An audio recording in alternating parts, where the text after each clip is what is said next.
Assalamualaikum warahmatullahi wabarakatuh. Bismillahirrahmanirrahim. Wassalatu wassalamu ala asrofil anbiya'i wal mursalin wa ala alihi wa sahbihi ajmain, amma ba'du. Rabbi shrah li sadri wa yassir li amri wahlul 'uqdatam min lisani yafqahu qawli. Pertama-tama perkenalkan dulu, nama saya Dirga Eka Suryadi, sebagai mahasiswa dari salah satu universitas negeri di Jakarta yang mengambil mata kuliah HI Kawasan Amerika.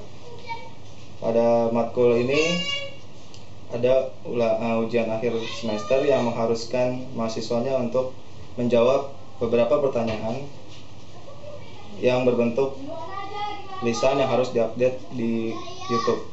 Pertanyaan tersebut adalah: pertama, mengapa Venezuela dan Kolombia adalah negara anggota UNASUR yang paling sering berkonflik, dan apa dampaknya terhadap UNASUR itu sendiri?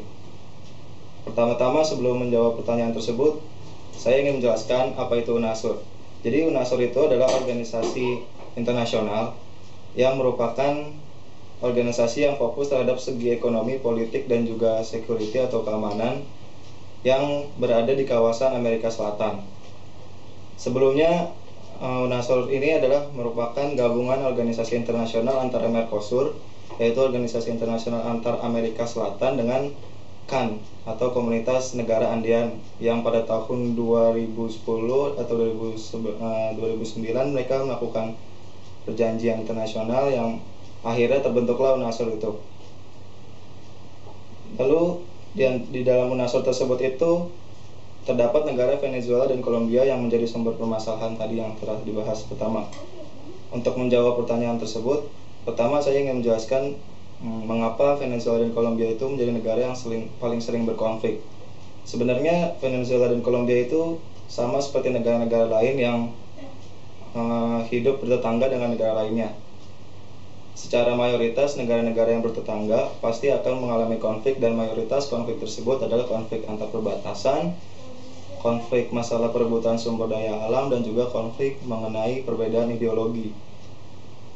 Konflik antara Venezuela dan Kolombia ini dimulai pada awal mereka melakukan kemerdekaan atau melepaskan diri dari penjajahan Simon Bolivar pada abad ke-19.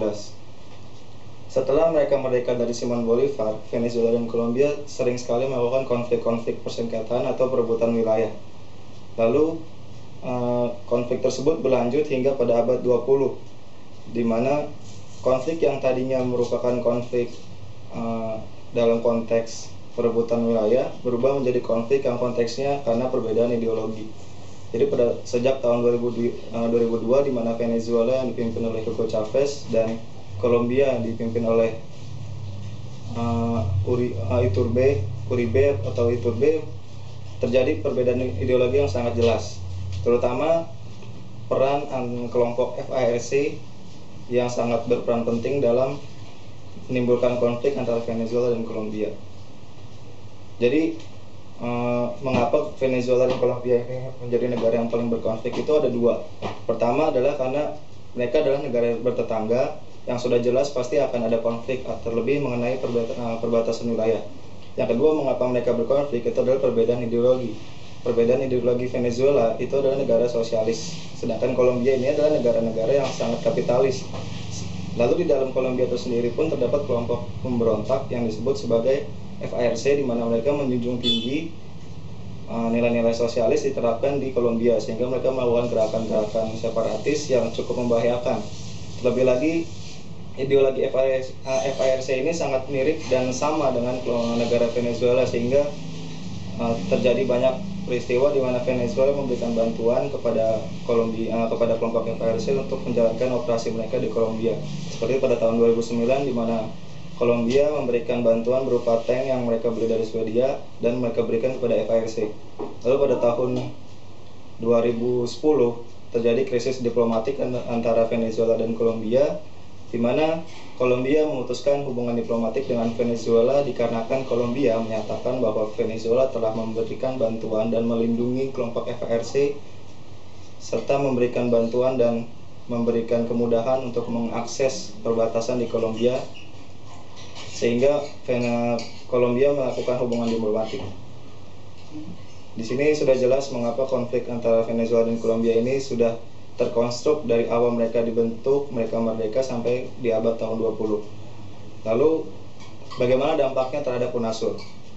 Jadi tadi sudah jelaskan mengapa konflik itu terjadi, karena ada dua faktor, yaitu antara ideologi dan perbatasan wilayah. Lalu dampaknya terhadap UNASUR itu juga ada dua, antara negatif dan positif. Dampak negatifnya adalah di sini sangat terlihat jelas bahwa UNASUR ini sangat sulit untuk mewujudkan cita-cita mereka sebagai integrasi ekonomi di Amerika Selatan, karena dari sisi negara masing-masing pun masih mementingkan national interest mereka.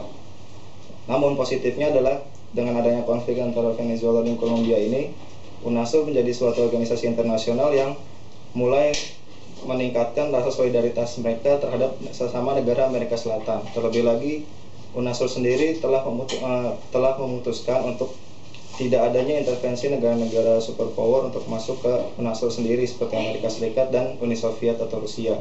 Sehingga di sini terjadi kepercayaan Venezuela dan Kolombia terhadap UNASUR yang akhirnya menciptakan dan membuat posisi UNASUR dalam politik antar negara anggota pun menjadi kuat, sehingga negara-negara anggota pun lebih mempercayai UNASUR daripada negara-negara lain. Ini terbukti di mana Venezuela dan Kolombia membawa persengketaan mereka ke sidang tingkat tinggi UNASUR untuk menyelesaikan konflik mereka.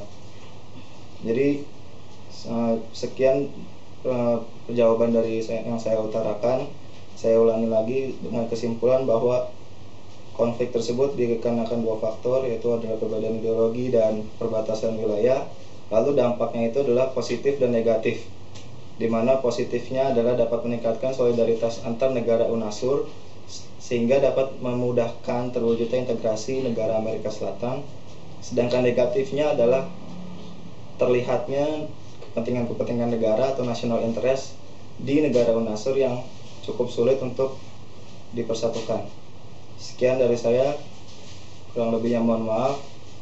Billahi taufiq wal hidayah. Wassalamualaikum warahmatullahi wabarakatuh.